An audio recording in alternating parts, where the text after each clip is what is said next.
Mournhold, city of light, city of magic. Unless the magic you're talking about is levitation, can't be having that, HOA bylaws and such. But you know what? With no witches levitating about overhead, you know what we don't have to worry about here? Menstrual precipitation. That's right, you heard me. Our statuaries are pristine and unsullied by sloughed-off linings plummeting down from the sky. What's that you say? Can fly anywhere you want in Vardenfell? Ooh, Vardenfell, well isn't that great? You know what else Vardenfell has? Red flying through the air and smacking you in the face. Ash storms. Right. But if that's what you're really into, sounds like you'd enjoy Blood Moon.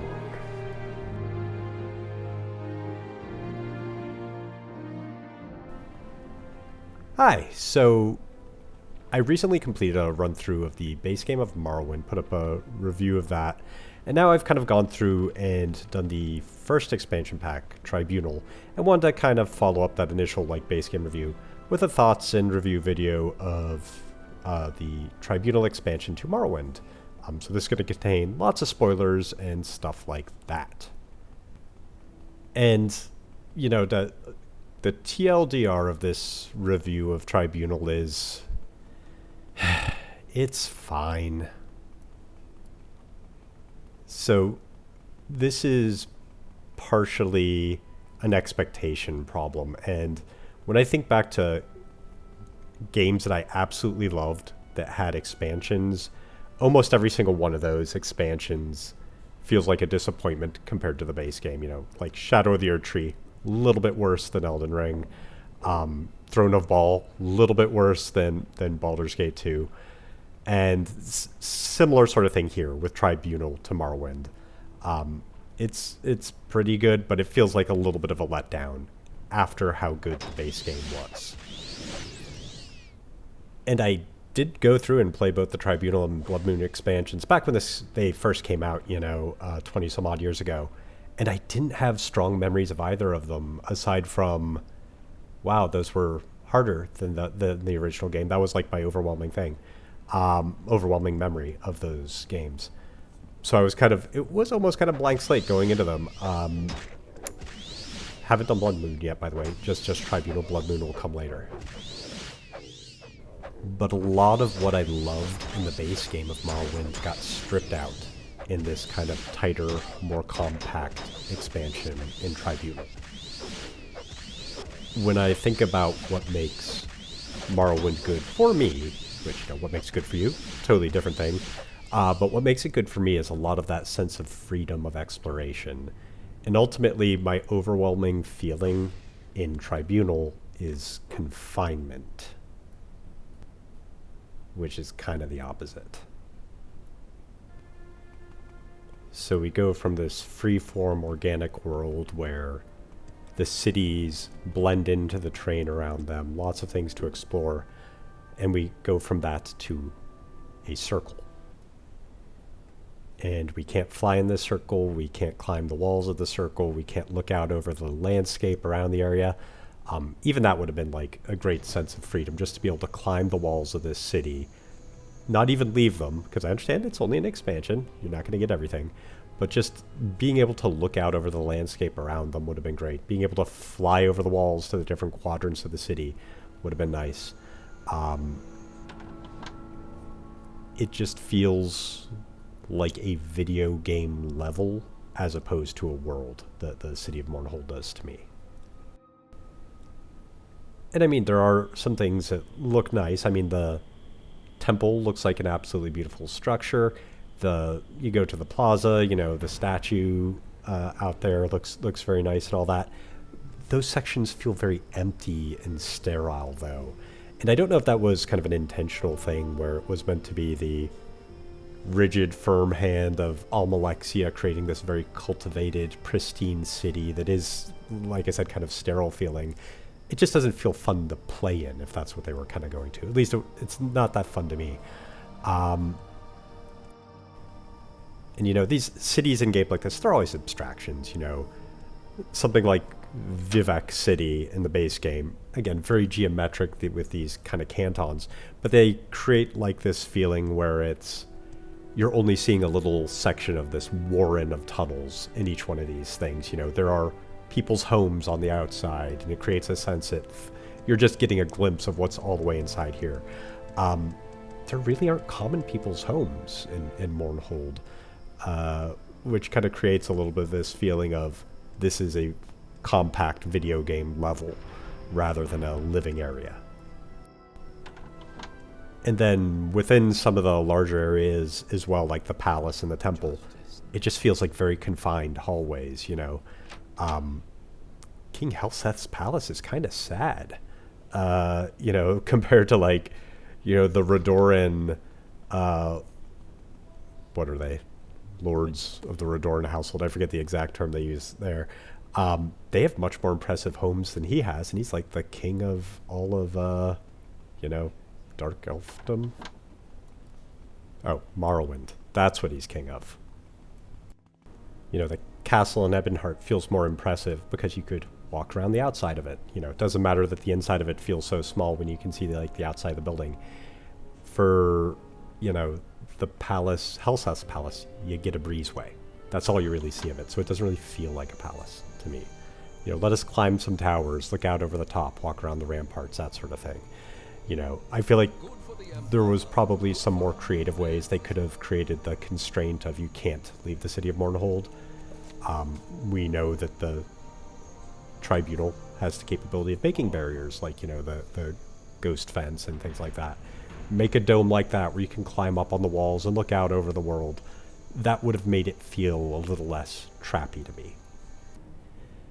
That sterility progresses to a lot of the other areas as well, not just above ground. There are some very good kind of exploration areas, subterraneanly as well, but like there's a Dwemer Ruin section, which is the worst Dwemer Ruins that I've run into in all of Morrowind. They don't feel the same as the ones in the base game. It just feels like a bunch of empty rectangular hallways. The enemies are challenging them. Those dark guys are a pain in the, you know, parts of me. But they just feel empty and lifeless. Not the best Dwemer Ruins. Similarly, the final levels in the Clockwork City, visually kind of interesting, but it really feels like a Half-Life level to me, rather than feeling like the Elder Scrolls. And it's also empty feeling, for the most part. There's enemies. There's not really much loot to find. And no real interesting lore to find either. You know, let's find some writings from Sothasil or something like that going through there. Give us some exposition about him. Maybe that was in there. Maybe I missed it. But, yeah, that could have used some more in there. And the loot progression and character progression, I don't really feel like I came out of this game much stronger than I went into it. Well, now that I have Alma Alexia's soul, I'll be a bit more powerful. But I was not organically gaining power traveling through Tribunal. You know, there's this big jump in difficulty. I didn't gain many levels. I think I gained like maybe 4 over the entire thing. But that's pretty high level coming out of Morrowind, so that's not too big of a deal. But just like from the gearing side of things, I got some incremental improvement, but I had to murder a guard to do it. Had to go up and, you know, look up like what's better gear in here than what I already have from the base game. And, you know, there were a few like armor slots that like I could upgrade by murdering one of the Her Hands guards and enchanting those. Didn't feel very natural though. It felt very video gamey and not immersive to, you know, basically say, like, hey, I'm gonna kill you for your stuff now. Have a nice day. Yeah, the progression wasn't as satisfying here as in the base game. And then, like, aside from that feeling of confinement, this was the first time where, like, bugs impacted my playthrough of this game. And they were to the point where I had to use console commands to progress some things. And that's not really a great feeling. One was, there was a quest where we're going out to clean out a Shrine of the Dead type area. Actually a cool quest, going down there fighting, like I do actually like a lot of the dungeon exploration in this game, you know, as much as I don't like the city above ground, the dungeon exploration parts are actually pretty good. And this was this great, like I go down, clear out this area, fight this pack of liches, cool fight, unleash some ancient evil while I'm down there for good measure, but then I have to bring a guy down there, and he literally can't path up a staircase to get to where we need to go. You know, and I waste, you know, 15, 20 minutes trying to come at this from different angles, trying to get this guy to go up this staircase. And because it's such a confined area, he can't find a way to do it. Now, this did happen to me once in the base game of Morrowind, where I was trying to lead an NPC to whatever it is. There's like the Drew Cave, like he's on a pilgrimage to like the Ruddy Man Cave, something like that, and he wouldn't follow me over the mountains. But because it's open world and outside, I could find a different path. I just walked around till I found a different way for him to get there. But here, this was like the only path to get there. So I literally had to go into the console and teleport him to where he needed to go, which not a great feel. And I don't know if that's an issue with the base game or with something in the OpenMW collision settings. Not sure. So that was like the first bug I ran into. And then later on, that opens up an optional quest.